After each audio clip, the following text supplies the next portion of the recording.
what factors made alcoholism hereditary? Because it does seem to have a strong hereditary component.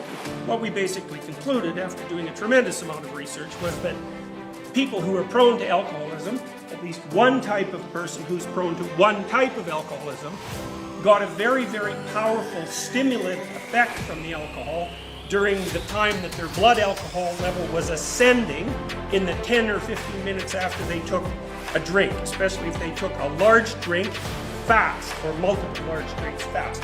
You can probably tell, by the way, if you're one of these people, if you want to go do this in the bar the next time you go on an empty stomach, take your pulse, write it down, drink 3 or 4 shots fast, wait 10 minutes, take your pulse again. If it's gone up 10 or 15 beats a minute, look out, because that means alcohol is working as a psychomotor stimulant for you. And we found that for many of these people that was an opiate effect. What seemed to happen was that when they drank alcohol fast, they produced probably beta endorphin, although we were never sure. It can be blocked with naltrexone, which is an opiate antagonist. Anyways, the other characteristic of that pattern of alcohol consumption is that the real kick only occurs when you're on the ascending limb of the blood alcohol curve. So, first of all, your blood alcohol goes up, and then it goes down. And generally when it goes down, it's not pleasant. That's when you start to feel hungover. And hangover is actually alcohol withdrawal, by the way. So it's like heroin withdrawal, except it's alcohol withdrawal. And it's generally not pleasant for people, so they usually sleep through it, or it puts them to sleep. But if you're one of these people who get a real kick on the ascending limb of the blood alcohol curve, then you can just keep pounding back the alcohol, and it'll keep hitting you and keep you in that position where you're on the ascending part of the blood alcohol curve. And you can probably tell if you're one of these people if you can't stop once you get started.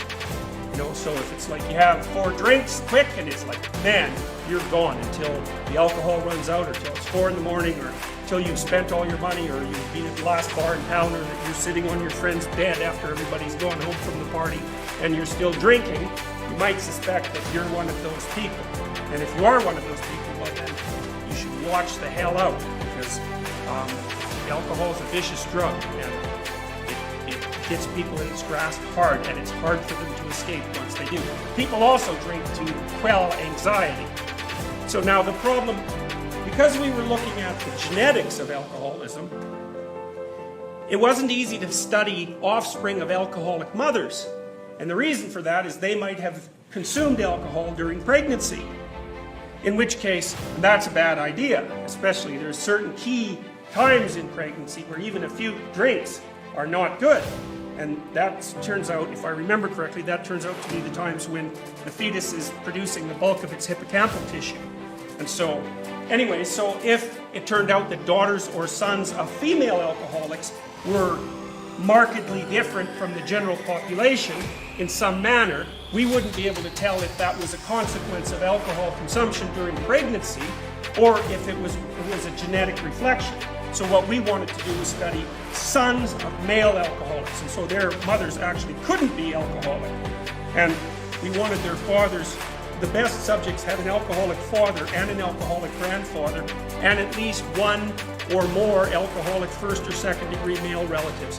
And they couldn't be alcoholic, and they had to be young. So because obviously if they were 40 and they still weren't alcoholic, then they probably weren't going to be alcoholics. So we wanted to catch them, between, say, well, it had to be 18, which was in Quebec.